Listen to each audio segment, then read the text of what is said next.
الحمد لله رب العالمين والعاقبة للمتقين والصلاة والسلام على رسوله محمد وعلى آله وأصحابه أجمعين وعلى من تبعهم بإحسان إلى يوم الدين. أما بعد فأعوذ بالله من الشيطان الرجيم. بسم الله الرحمن الرحيم. والذين يقطعون ما أمر الله به أن يوصل ويفسدون في الأرض اولئک هم الخاسرون. صدق اللہ مولانا العظیم. بزرگان محترم اور میرے عزیز دوستوں اور بھائیوں، ایک فلاحی ریاست یا ایک رفاہی معاشرہ اور رفاہی مملکت اس معاشرے اور ریاست کو کہا جاتا ہے جس میں دو قسم کی خصوصیات ہوں. ایک تو یہ کہ اس معاشرے کے افراد کے درمیان محبت اور بھائی چارے کا وجود ہو، اس معاشرے کے افراد کے درمیان قبائلی بنیاد پر، لسانی بنیاد پر، مسلکی بنیاد پر، کسی بھی طور پر افراد کے درمیان تعصبات نہ ہوں، نفرتیں نہ ہوں، بلکہ لوگ بھائی چارے کی لڑی میں پروئے ہوئے ہوں. تو یہ اس معاشرے کی پہلی بنیادی خصوصیت ہے. اور دوسری خصوصیت یہ ہے کہ سرکاری سطح پر حکومتی انتظام کے تحت معاشرے کے افراد کی فلاح و بہبود، ان کی رفاہ اور ان کی تربیت کے عملی اقدامات کا اہتمام کیا جائے. جس معاشرے کے اندر یہ دو بنیادی خصوصیات موجود ہوں تو اسے فلاحی معاشرہ کہا جاتا ہے. اور اگر اس معاشرے میں شریعت کی تعلیمات پر بھی عمل کیا جاتا ہو، اس کے لوگوں کے اندر اللہ جل جلالہ کا خوف موجود ہو، عبادات کا اہتمام موجود ہو، اللہ جل جلالہ کے حقوق کی ادائیگی کا اہتمام پایا جائے، تو پھر آپ اس معاشرے کو اسلامی فلاحی معاشرے کا نام دے سکتے ہیں. سرکار دو عالم صلی اللہ علیہ وسلم جب مدینہ منورہ تشریف لے گئے تو آپ علیہ الصلوات و تسلیمات نے مسلمانوں کی پہلی رفاہی اور فلاحی ایک معاشرت، ایک ریاست کی بنیاد رکھی، اس کا آغاز فرمایا، جس کا تذکرہ آپ گزشتہ جمعوں میں سماعت فرماتے آئے ہیں. اور جیسے میں نے عرض کیا تھا کہ رسول اللہ صلی اللہ علیہ وسلم نے ان دونوں اقدامات کا اہتمام فرمایا. یعنی ایک تو آپ صلی اللہ علیہ وسلم نے معاشرے کے لوگوں کے درمیان باہمی نفرتیں ختم کرنے کا اہتمام فرمایا. ان کے اندر محبتوں کو پروان چڑھانے کے لیے آپ علیہ الصلوات و تسلیمات نے مختلف اقدامات فرمائے، ہدایات جاری کی، تعلیمات دی لوگوں کو. اور دوسری طرف سرکاری سطح پر حکومتی انتظام کے تحت لوگوں کی ضروریات حل کرنے کا بھی آپ نے انتظام فرمایا. گویا کہ فلاحی معاشرے کی جو دو بنیادی خصوصیات تھیں، وہ دونوں سرکار دو عالم صلی اللہ علیہ وسلم نے ان دونوں کا اہتمام اسلام کی اس پہلی فلاحی مملکت کی بنیادوں میں ان کا اہتمام آپ نے فرمایا. گزشتہ جمعوں میں ایک روایت میں بارہا آپ کو سنا چکا ہوں کہ حضرت عبداللہ بن سلام رضی اللہ تعالی عنہ فرماتے ہیں کہ جب نبی کریم صلی اللہ علیہ وسلم مدینہ منورہ تشریف لائے تو میں بھی لوگوں کے ساتھ آپ کی خدمت میں حاضر ہوا. اور جب آپ کا چہرہ انور میں نے دیکھا تو مجھے یہ یقین ہوا کہ اس طرح کا پر رونق، پر نور چہرہ کسی جھوٹے شخص کا نہیں ہو سکتا. یقیناً آپ سچے نبی ہیں، اپنے دعوے میں 100% سچے ہیں. اور میں نے جو پہلا جملہ آپ کی زبان اطہر سے سنا وہ یہ تھا کہ آپ فرما رہے تھے ایھا الناس افشوا السلام واطعموا الطعام وصلوا الارحام وصلوا في الليل وصلوا بالليل والناس نيام تدخلوا الجنة بسلام. کہ اے لوگو، افشوا السلام، سلام کو عام کرو، واطعموا الطعام، ایک دوسرے کو کھانا کھلایا کرو، وصلوا الارحام، اور تعلقات کا خیال کرو، تعلقات کو مت توڑو، وصلوا باللیل والناس نیام، اور جس وقت لوگ سوئے پڑے ہوں اس وقت اٹھ کر اللہ کی بارگاہ میں عبادات کے ذریعے اللہ جل جلالہ کو راضی کرو تاکہ اس کے ساتھ بھی تمہارا تعلق مضبوط ہو. جب ان مراحل کا اہتمام کرو گے کہ لوگوں کو بھی راضی کرو گے، سلام کے ذریعے، کھانا کھلانے کے ذریعے اور صلہ رحمی کے ذریعے، اور دوسری طرف اپنے پروردگار کے ساتھ بھی اپنا تعلق مضبوط کرو گے رات کو اٹھ کر نوافل کے ذریعے، تو نتیجہ یہ ہوگا تدخل الجنت بسلام، کہ سلامتی کے ساتھ جنت میں داخل ہو جاؤ گے۔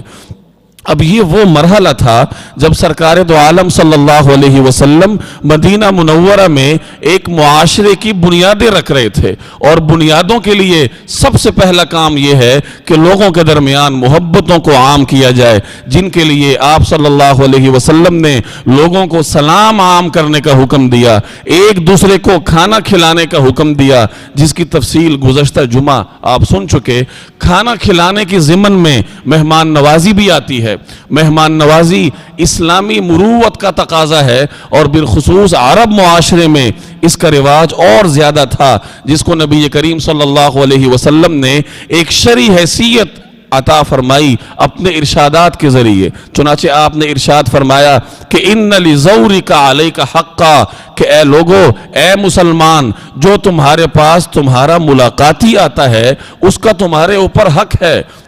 ایک اور فرمان میں آپ کے الفاظ مبارک ہیں کہ ان لضیفک علیک حقا، کہ تمہارے مہمان کا تمہارے اوپر حق ہے۔ ایک اور روایت میں آپ کے الفاظ ہیں اذا جاءکم الزائر فاکرموہ، اگر کوئی ملاقاتی تمہارے پاس آتا ہے، چاہے تمہارے دفتر میں ہو، آپ کے گھر میں ہو، آپ کے مکان میں ہو، آپ کی دکان میں ہو، کسی بھی جگہ پر اگر کوئی ملاقاتی آپ کے پاس آتا ہے فاکرموہ، تو آپ اس کا اکرام کریں، آپ اس کی عزت کریں، اس کی تعظیم کریں۔ اور ایک اور روایت میں نبی کریم صلی اللہ علیہ وسلم نے مہمان کا اکرام نہ کرنے والے کے بارے میں فرمایا کہ لا خیر فی من لا یضیف، کہ ہر وہ شخص جو مہمان کو اس کا حق نہیں دیتا، اس کی مہمان نوازی کا اہتمام نہیں کرتا، اس کا اکرام نہیں کرتا، ایسے شخص میں کوئی خیر نہیں ہے۔ لا خیرہ، ایسے شخص میں کوئی خیر نہیں ہے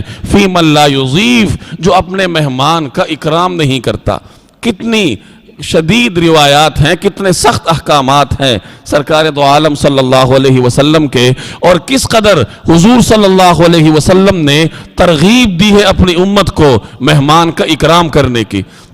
غزوہ تبوک کے موقع پہ رسول اللہ صلی اللہ علیہ وسلم نے اپنے ساتھ جو لشکر تھا صحابہ کرام، ان کو آپ ایک خطبہ دیتے ہیں، ارشاد فرماتے ہیں کہ تم لوگوں میں سے اس شخص کی مثال کوئی شخص نہیں ہے آخذ بعنان فرسہ، جو اپنے گھوڑے کی لگام پکڑتا ہے، ویجاہد فی سبیل اللہ، اور اللہ کے راستے میں جہاد کرتا ہے، ایک اس شخص کی طرح کوئی تم میں نہیں ہے۔ اور دوسرے نمبر پر وہ شخص جو فی غنمہ، جو اپنے مال میں ہو، اپنے اہل و عیال میں ہو، وہ یقری الضیف، اور مہمان کا اکرام کرتا ہو، وہ یؤدی حقہ، اور اس کا حق ادا کرتا ہو، تو ایسے شخص کے مرتبوں کے برابر بھی تم لوگوں میں کوئی شخص نہیں ہے۔ مختلف فرامین کے ذریعے مختلف مواقع پر سرکار دو عالم صلی اللہ علیہ وسلم نے آنے والے ملاقاتی، آنے والے مہمان کے اکرام کا حکم دیا، اور مقصد یہ تھا کہ مسلمانوں کے درمیان محبتیں پروان چڑھیں، ان کے درمیان اخلاقیات پیدا ہوں، ایک دوسرے کے حق کو پامال کرنے سے یہ اپنے آپ کو محفوظ رکھیں۔ اور اپنے طرز عمل کے ذریعے حضور صلی اللہ علیہ وسلم نے مہمان کی مہمان نوازی کے آداب بھی سکھائے۔ ایک طرف آپ اس کے فضائل بیان فرمایا کرتے تھے، اور دوسری طرف آداب بھی سکھاتے تھے کہ جب کوئی مہمان آتا ہے تو پھر اس کا اکرام کیسے کیا جاتا ہے۔ ایک روایت کا مفہوم ہے کہ نبی کریم صلی اللہ علیہ وسلم ایک مرتبہ گھر میں کچھ کھانے کو نہیں تھا، تو بھوک کی شدت کی وجہ سے سرکار دو عالم صلی اللہ علیہ وسلم گھر سے باہر تشریف لے جاتے ہیں۔ اب آپ کی ملاقات حضرت ابوبکر سے ہوتی ہے اور حضرت عمر سے ہوتی ہے، ان دونوں حضرات سے راستے میں ملاقات ہوتی ہے، تو آپ ان سے سوال کرتے ہیں ما الذی اخرجکما هذه الساعة، کہ اس وقت تم دونوں کو کس نے گھر سے نکلنے پر مجبور کیا، یعنی ایسا کیا معاملہ تھا جس کی وجہ سے تم لوگ گھر سے باہر نکلے ہو؟ تو انہوں نے عرض کیا یا رسول اللہ، بھوک کی وجہ سے ہم باہر آئے ہیں۔ اب حضور صلی اللہ علیہ وسلم نے فرمایا انا والذی نفسی بیدی اخرجنی الذی اخرجکما، کہ اس ذات کی قسم جس کے قبضے میں میری جان ہے، جس چیز نے تم دونوں کو باہر نکلنے پر مجبور کیا اسی چیز نے مجھے باہر نکلنے پر مجبور کیا۔ اب اندازہ لگائیں کہ حضور صلی اللہ علیہ وسلم نے دین کا آغاز اسلامی معاشرے کے بنیادی رکھنے میں اور میرے اور آپ تک شریعت کے احکامات پہنچانے میں کس قدر تکالیف اٹھائی ہیں۔ بھوک کی شدت آپ نے برداشت کی ہے، اور نہ صرف آپ نے بلکہ آپ کے صحابہ نے، آپ کے وزیروں نے، آپ کے مشیروں نے نبی کریم صلی اللہ علیہ وسلم کے طرز حسنہ پر چلتے ہوئے اسی بھوک کا سامنا کیا ہے۔ اور آج ہم نے دین کو کھانے پینے کا ذریعہ بنایا ہوا ہے۔ ہمارا کوئی دینی ایونٹ بغیر کھانے کے پورا نہیں ہوتا۔ 12 ربیع الاول ہوگا، کھانے کے بغیر نہیں گزرے گا۔ 9-10 محرم کے مواقع آئیں گے، کھانے کے بغیر نہیں گزریں گے۔ مسلمان کے گھر میں اگر قرآن کریم کے لیے لوگ جمع ہوں گے پڑھنے کے لیے، تو جب تک کھانا نہیں آئے گا اس تقریب کو پورا ہونا ان کے نزدیک وہ پورا نہیں ہوگا۔ گویا کہ دین کے لیے ہم نے کھانے کو ایک لازمی جز بنا دیا، تو غریب انسان کیا کرے گا؟ غریب اپنے گھر میں قرآن خوانی نہیں کروائے گا۔ تو یہ ہماری غلط فہمی ہے یا ہمارے معاشرے کا ایک غلط طرز ہے کہ ہم لوگوں نے جو دین کی اصل تھی وہ تبدیل کر دی۔ تو نبی کریم صلی اللہ علیہ وسلم نے حضرت ابو بکر اور حضرت عمر سے مخاطب ہو کر ارشاد فرمایا کہ والذی نفسی بیدی، کہ قسم ہے اس ذات کی جس کے قبضے میں میری جان ہے، لَأَخْرَجَنِيَ الَّذِي أَخْرَجَكُمَا، جس چیز نے تم لوگوں کو باہر نکلنے پر مجبور کیا اسی چیز نے مجھے بھی باہر نکالا ہے۔ چنانچہ آپ نے ان دونوں کا ہاتھ تھاما اور ایک انصاری کے گھر تشریف لے گئے۔ اب جب مہمان بن کر گئے ان کے گھر، اب اس انصاری کا پوچھا تو وہ نہیں تھا۔ اب اس کی بیوی نے ان تینوں حضرات کا استقبال کیا اور ان کو بٹھایا گھر میں۔ تھوڑی دیر کے بعد وہ انصاری صحابی آتے ہیں، چنانچہ نبی کریم صلی اللہ علیہ وسلم اور حضرت ابو بکر اور حضرت عمر کو بطور مہمان کے اپنے گھر میں دیکھ کر ان کی خوشی کا کوئی ٹھکانہ نہیں رہتا، اور وہ بے ساختہ ارشاد فرماتے ہیں کہ آج کے دن مجھ سے بہتر کوئی میزبان اس روئے زمین پہ نہیں ہوگا، یا آج کے دن مجھ سے بہتر مہمان اس روئے زمین پر اللہ جل جلالہ نے کسی کو عنایت نہیں فرمائے ہوں گے۔ فوری طور پر رسول اللہ صلی اللہ علیہ وسلم اور آپ کے دونوں ساتھیوں کی خدمت میں کھجوروں کو کچھ خوشے انہوں نے پیش کیے اور چھری اٹھا کر بکری ذبح کرنے چل دیے تاکہ کھانے کا اہتمام کیا جائے۔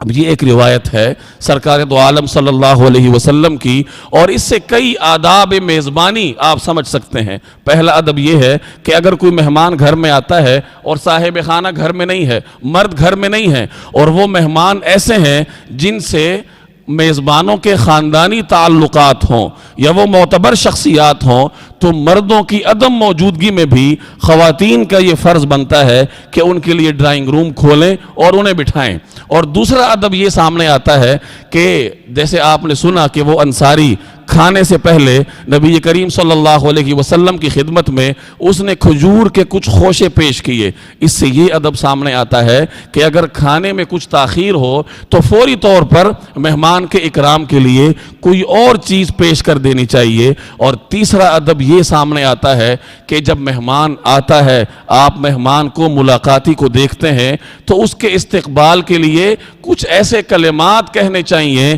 جس سے مہمان کی حوصلہ افزائی ہو اور وہ خوش ہو۔ جیسے اس صحابی نے رسول اللہ صلی اللہ علیہ وسلم کو دیکھتے ہی اور حضرت ابو بکر اور حضرت عمر کو دیکھتے ہی ان کے منہ سے بے ساختہ نکلا کہ آج مجھ سے بہتر کوئی میزبان اس روئے زمین پر نہیں ہوگا۔ یہ کچھ آداب ہیں جو اس روایت سے سامنے آتے ہیں۔ ان کے علاوہ بھی رسول اللہ صلی اللہ علیہ وسلم نے اپنے مختلف فرامین کے ذریعے مہمان کا اکرام کرنے کے آداب تعلیم فرمائے امت کو۔ ایک روایت میں ایک صحابی فرماتے ہیں کہ امرنا رسول اللہ صلی اللہ علیہ وسلم اللہ نتکلف للضیف ما لیس عندنا، کہ نبی کریم صلی اللہ علیہ وسلم نے ہم لوگوں کو حکم دیا کہ جو چیز تمہارے پاس نہیں ہے اس کے حصول کے لیے مہمان کی خاطر اپنے آپ پر بوجھ مت ڈالو، یعنی جتنا آپ کر سکتے ہیں، جتنی آپ کی وسعت ہے، اسی کے برابر مہمان کا اکرام کرو۔ وہ اللہ اور اسی روایت کا اگلا حصہ ہے کہ ہم مہمان کے سامنے وہی کچھ پیش کریں ما کان حاضرن، جو ہمارے پاس گھر میں موجود ہو۔ اب اس روایت سے یہ ادب سامنے آتا ہے کہ جب مہمان آپ کے ہاں آتا ہے تو اس کے اکرام کے لیے اپنے اوپر بوجھ لینا، اپنے آپ پر مشقت اٹھانا، یا اپنی وسعت سے بڑھ کر قرضیں لے کر مہمان کا اکرام کرنا یا دعوتوں کا اہتمام کرنا، یہ شریعت کی نگاہ میں ناپسندیدہ ہے۔ آپ کے گھر میں سبزی ہے وہ پیش کر دیں، دال دلیا ہے وہ پیش کر دیں، اور اگر آپ کے اندر وسعت ہے تو پھر انسان اچھے کھانوں کا اہتمام کرے، لیکن بغیر کسی تکلف کے۔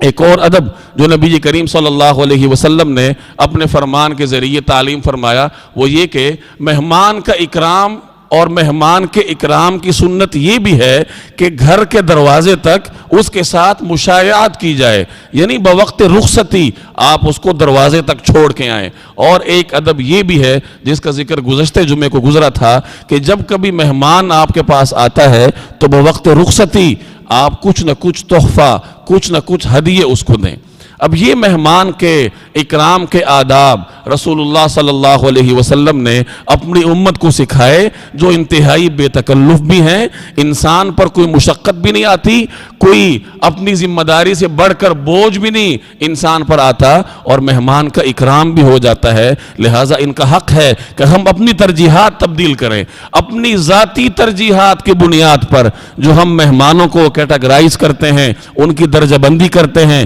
کہ کسی کو دروازے کے پاس سے واپس کر دیا، کسی کا تھوڑا سا اکرام کر دیا، کسی کا بہت زیادہ کر دیا، اور کسی کے اکرام کے لیے اپنے آپ کو تکلیف میں ڈال دیا، یہ شرعی تقاضوں کے خلاف ہے، یہ نبی کریم صلی اللہ علیہ وسلم کی تعلیمات کے منافی ہے۔ آپ کی تعلیمات کا تقاضا یہ ہے کہ کوئی ملاقاتی آپ کے پاس آتا ہے اللہ جل جلالہ کی رضامندی کے لیے، اس کے حق کی ادائیگی کے لیے آپ اپنی وسعت کے مطابق اس کے یہ حقوق پورے کریں جو میں عرض کر چکا۔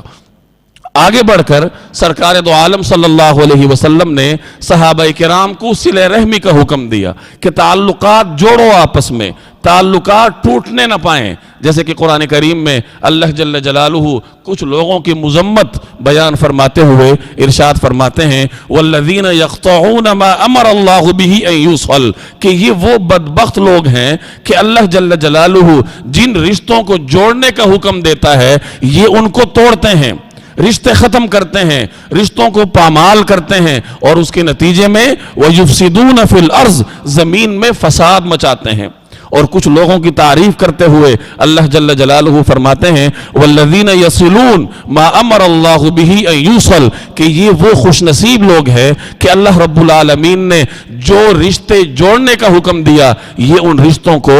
جوڑنے کا اہتمام کرتے ہیں۔ وَاعْبُدُوا اللَّهَ وَلَا تُشْرِكُوا بِهِ شَيْئًا، اے میرے بندو میری عبادت کرو، اللہ جل جلالہ کی عبادت کرو، وَلَا تُشْرِكُوا بِهِ شَيْئًا، اور اس کے ساتھ کسی کو شریک مت ٹھہراؤ، بالوالدین احسانا، والدین کے ساتھ حسن سلوک کرو، وذل قربا، اور رشتہ داروں کے ساتھ حسن سلوک کرو، والیتامی والمساکین۔ اور ایک روایت میں،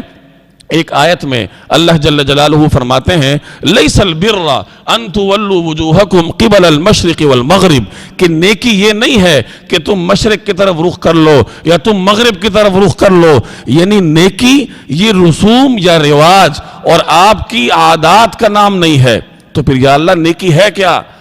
تو نیکی کی تعریف اللہ آگے فرماتے ہیں وَلَكِنَّ الْبِرُّ، کہ سن لو نیکی کس کا نام ہے، من آمن باللہ، جو اللہ پہ ایمان رکھتا ہے، والملائکتی والیوم الآخر والملائکتی والکتاب والنبیین، جو اللہ پہ، یوم آخرت پہ، فرشتوں پہ، انبیاء پہ ایمان رکھتا ہے، اپنے عقائد کو درست کرتا ہے، اور اس کے بعد وَآتَ الْمَالَ عَلَى حُبِّهِ ذَوِي الْقُرْبَى وَالْيَتَامَى وَالْمَسَاكِينَ وَابْنَ السَّبِيلِ، اور اپنے محبوب مال کو، یعنی مال کو وہ خرچ کرتا ہے کس پر؟ رشتہ داروں پر، یتیموں پر، مساکین پر، باوجود اس کے کہ اس کا مال اس کو پیارا ہے، اس نے مشکل سے کمایا ہے، خون پسینہ ایک کر کے وہ مال کماتا ہے، لیکن اس کے باوجود اللہ کی رضامندی کے لیے وہ اپنے مال کو رشتہ داروں پہ خرچ کر کے صلہ رحمی کا ارتکاب کرتا ہے، تو یہ اس شخص کے لیے نیکی شمار کی جائے گی۔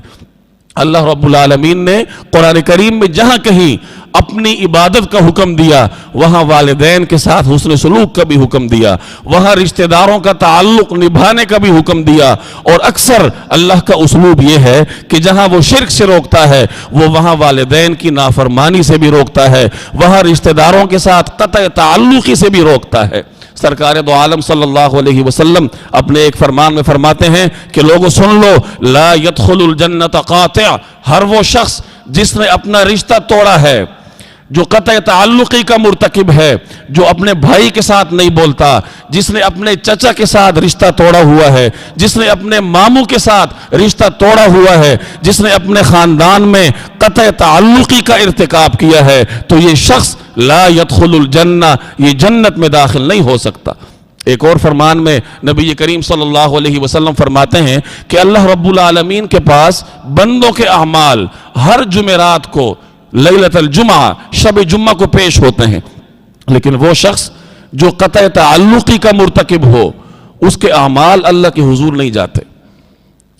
یہ کتنی خوفناک وعید ہے اس شخص کے لیے جو قطع تعلقی کا مرتکب ہے، یا جس نے اپنے کسی رشتہ دار کے ساتھ اپنا تعلق توڑا ہوا ہے۔ حضور کا تو فرمان یہ ہے، صل من قطعک، جو تیرے ساتھ توڑتا ہے،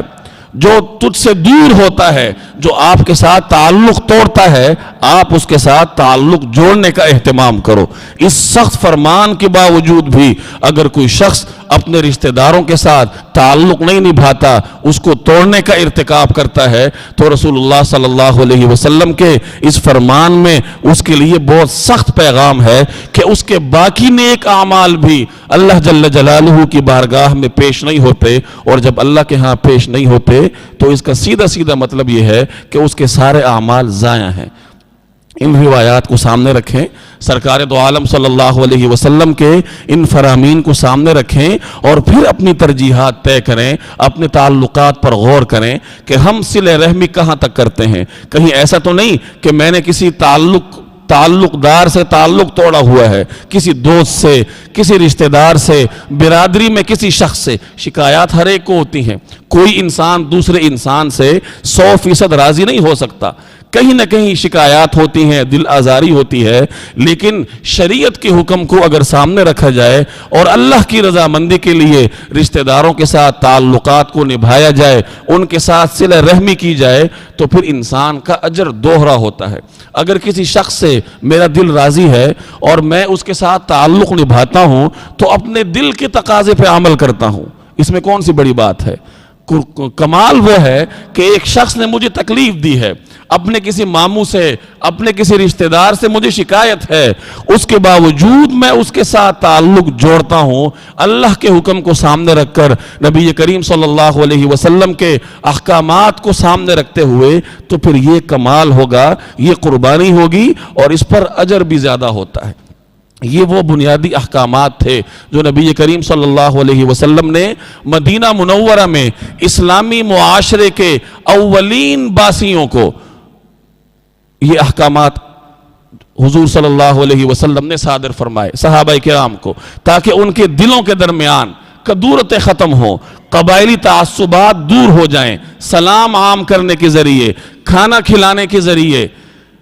مہمان کا اکرام کرنے کے ذریعے، اور اسی طریقے سے رشتہ داریاں تعلقات نبھانے کے ذریعے، تاکہ فلاحی ریاست کا جو پہلا اصول ہے، جو پہلا ضابطہ ہے کہ وہاں کے معاشرے کے باسیوں کے درمیان نفرتیں نہ ہوں، تاکہ اس اصول پہ عمل کیا جائے۔ اور آگے بڑھ کر جو دوسرا سٹیپ ہے کہ سرکاری سطح پر جو معاشرے کے لوگ ہیں، جو مملکت کے افراد ہیں، جو رعایا ہے، ان کی خبرگیری کی جائے۔ نبی کریم صلی اللہ علیہ وسلم نے دنیا کی معلوم تاریخ میں شاید پہلی مرتبہ اس کا اہتمام فرمایا۔ اس زمانے میں بادشاہتیں تھیں، مطلق العنان حکمرانیاں تھیں، ادھر قیصر ہے، ادھر کسریٰ ہے، مختلف قسم کے حکمران تھے جو اپنے ذاتی مفادات کی بنیاد پر حکومتوں کو چلایا کرتے تھے۔ رعایا چاہے جیے چاہے مرے ان کی بلا سے، انہیں کوئی پرواہ نہیں ہوتی تھی اپنی رعایا کی۔ نبی کریم صلی اللہ علیہ وسلم نے دنیا کی تاریخ کو پہلی مرتبہ یہ درس دیا کہ حکمران کی ایک ذمہ داری یہ بھی ہوتی ہے کہ وہ اپنی رعایا کے محروم افراد کی سرکاری طور پر خبرگیری کرے۔ آپ صلی اللہ علیہ وسلم کا ایک فرمان معروف ہے، من ترک کلن وضیاعا فالی وعلی، کہ ہر وہ شخص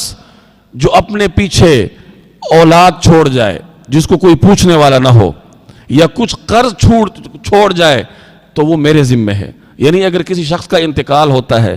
اور اس کے کچھ اولاد یتیموں کی شکل میں باقی رہ جاتی ہے، معاشرے میں کوئی اس کا پرسان حال نہیں ہے، یا پھر اس شخص پر کچھ قرضے تھے جس کو وہ ادا نہیں کر سکتا، تو بطور اسلامی ریاست کے حکمران کے نبی کریم صلی اللہ علیہ وسلم نے ارشاد فرمایا فَإِلَيَّ، کہ وہ میری طرف آئے،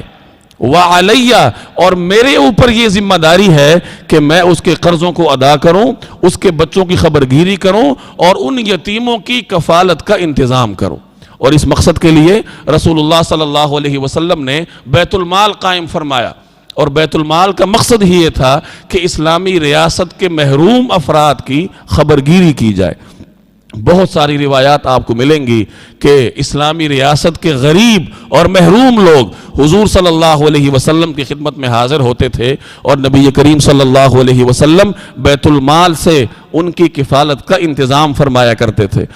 حضرت ابو موسیٰ اشعری رضی اللہ تعالیٰ عنہ فرماتے ہیں کہ ہم نے ایک مرتبہ سفر پہ جانا تھا، ہمارے پاس سواریاں نہیں تھیں، تو خاندان کی نمائندگی کے لیے میں حضور صلی اللہ علیہ وسلم کے پاس حاضر ہوا کہ یا رسول اللہ ہمیں کچھ سواریاں عطا فرمائیں تاکہ ہم سفر کر سکیں۔ اب اس وقت آپ کے پاس سواریاں نہیں تھیں تو آپ نے مجھے عطا نہیں فرمائی، لیکن کچھ دیر کے بعد نبی کریم صلی اللہ علیہ وسلم کے پاس کچھ سواریاں آئیں بیت المال میں، تو آپ نے مجھے بلایا اور اونٹنیوں کے 2 جوڑے عطا فرمائے۔ اسی طریقے سے ایک اعرابی کا واقعہ معروف ہے کہ وہ حضور صلی اللہ علیہ وسلم کی خدمت میں حاضر ہوا اور آ کر عرض کرتا ہے کہ یا رسول اللہ مجھے کوئی اونٹ چاہیے سفر کے لیے، تو آپ صلی اللہ علیہ وسلم نے از راہ تفنن اس سے ارشاد فرمایا میں تو تمہیں اونٹنی کا بچہ دوں گا، اونٹ نہیں دوں گا، اونٹنی کا بچہ دوں گا۔ اب وہ صحابی پریشان ہوئے کہ اونٹنے کے بچے کو میں کیا کروں گا، مجھے تو سفر کے لیے سواری چاہیے۔ نبی کریم صلی اللہ علیہ وسلم کچھ دیر اس کی فکر مندی سے محظوظ ہوئے اور پھر آپ نے ارشاد فرمایا کہ ارے بھائی ہر اونٹ کسی نہ کسی اونٹنی کا بچہ ہی ہوتا ہے۔